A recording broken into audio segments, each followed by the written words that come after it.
सच तो यह है कि चंद्रमा पर अनगिनत रहस्य छिपे हैं और अभी तक जितना भी हम जानते हैं वो चांद के रहस्यों का बहुत ही थोड़ा सा हिस्सा है।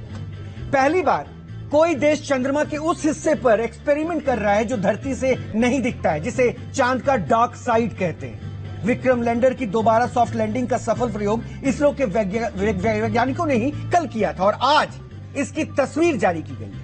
वैज्ञानिकों का कहना है कि जंप टेस्ट कराने का मकसद फ्यूचर ऑपरेशन को सुनिश्चित करने और सैंपल वापसी को नई उम्मीद देना है। मतलब दोबारा सक्सेसफुल सॉफ्ट लैंडिंग से एक उम्मीद जागी है और मिशन के पूरा होने के बाद इसे वापस धरती पर बुलाया जा सकता है। इसरो की यह बहुत बड़ी कामयाबी है। प्रज्ञान रोवर शिव शक्ति पॉइंट के पास आराम कर रहा है और 10 दिन की अथक खोज के बाद अब प्रज्ञान रोवर स्लीप मोड में।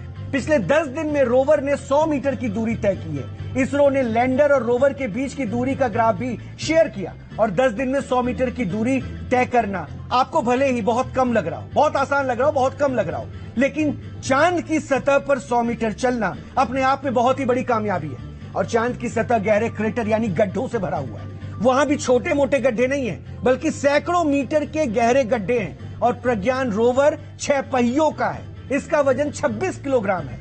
लैंडर 23 अगस्त को शाम 6:04 पर चंद्रमा पर उतरा था और उसके बाद चांद पर यह रोवर 1 सेंटीमीटर प्रति सेकंड की गति से चलता हुआ आगे बढ़ा।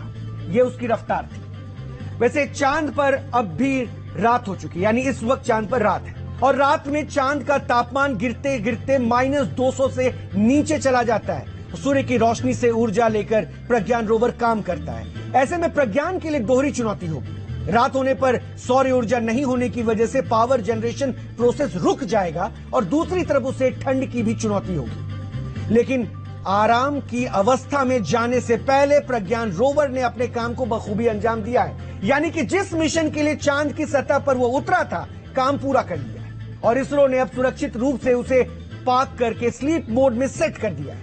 रोवर की बैटरी अभी पूरी तरह से चार्ज है।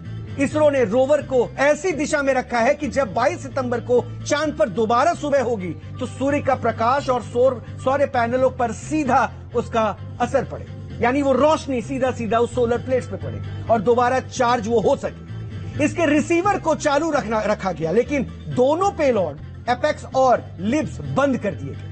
वैसे तो चंद्रयान 3 मिशन 14 दिनों का रखा गया था, लेकिन स्लीप मोड पर जाने से पहले रोवर ने अपनी दूसरी सॉफ्ट लैंडिंग करके इस उम्मीद को और बढ़ा दिया है कि चांद के दक्षिण हिस्से में जैसे ही सूर्य की रोशनी पड़ेगी, वैसे ही रोवर खुद को चार्ज करके 22 सितंबर से खुद ही काम करने लग जाएगा।